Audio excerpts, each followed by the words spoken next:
सरस्वती शिशु विद्या मंदिर पद्मपुर दशम श्रेणी छात्री प्रज्ञाश्री प्रधान। आज आमर विद्यालय रे संकुल स्तरीय ज्ञान विज्ञान मेला अनुष्ठित होउछि।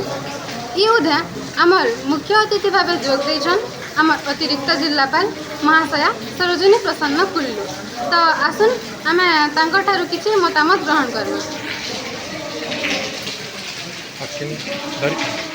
समस्त नमस्कार। आज सरस्वती शिशु विद्या मंदिर पद्मपुर ठारे संकुल स्तरीय ज्ञान विज्ञान मेला अनुष्ठित हो जाइछि।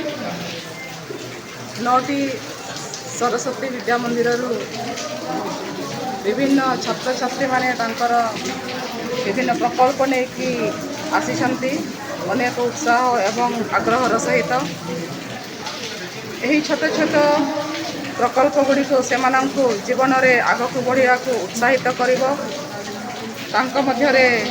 ज्ञानर आदान प्रदान हम एक अन्य सांगरे मिसिकी से माने निजर बुद्धि को विकसित करेंगे। यही विज्ञान मेला सृजन शक्ति को आगक बढ़ाइबा चेष्टा कर पारंगमता हासिल करने को साहाय्य कर। यही अवसर में यही ज्ञान विज्ञान मेलार आयोजक प्रधान आचार्य गुरुजी गुरुमा छात्र छात्री अभिभावक समस्त को अनेक अनेक शुभेच्छा शुभकामना एवं अभिनंदन। धन्यवाद। तो इटा आमर निजर स्कूल रे अनुष्ठित है करी आमर विद्यालय प्रधान आचार्य श्रीजुक्त चैतन्य भाई को केंदा लगुचे आम टे पचामा। समस्त को नमस्कार। समस्त को नमस्कार। आज आमर संकुल स्तरीय ज्ञान विज्ञान मेला अनुष्ठित होचे पदमपुर शिशु विद्या मंदिर एथि लगे सब भाई भौणी मान को शुभेच्छा जनामी स्वागत जनामी। आओ संकुल स्तर पर विभाग हेसी विभाग पर संभाग संभाग पर प्रांत प्रांत पर क्षेत्रीय क्षेत्रीय पर अखिल भारतीय होके मैं आमर संकुल सब भाई भौणी मान को शुभेच्छा जनामी जे आगामी दिन में अखिल भारतीय स्तर तक जाकर ना रखो यहाँ मोर आग्रह रहा। यहाँ खाली विज्ञान मेला नुहे से ज्ञान विज्ञान मेला है। ज्ञान बेले आम संस्कृति ज्ञान प्रश्न मंच रोचे वैदिक गणित प्रश्न मंच रोचे विज्ञान प्रश्न मंच रोचे तापर अनेक गुड़े सेमिनार रोचे तार संगे संगे विज्ञान प्रकल्प रोचे। एथि लगे यहाँ के ना दि जाए शिक्षा विकास समिति ओडिशा तरफ ज्ञान विज्ञान मेला।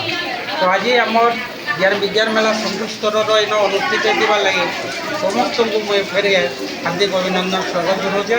शिशु भाई भौणी मान वैज्ञानिक मनोवृत्ति आगे जाऊ से गोटे गोटे अब्दुल कलाम हूँ कि सीवी रमण हूँ चरक सुश्रुत हूँ यहाँ मोर कामना रहा। आमर विद्यालय संपादक श्रीजुक्त जनकलाल मेहर ठारू किछि वक्तव्य नामा। आज आमर संकुल स्तरीय ज्ञान विज्ञान मेला सरस्वती शिशु विद्या मंदिर पद्मपुर अनुष्ठित होचे जेनटा कि आम बहुत आगु भी होता आज जेनटा होचे 246 पिला 86 पिला 286 पिला अंशग्रहण कर गुरुजी गुरुमा आमर प्रधानाचार्य और 9टा विद्यालय समस्त शिशु भाई भौणी मैंने अंशग्रहण कर।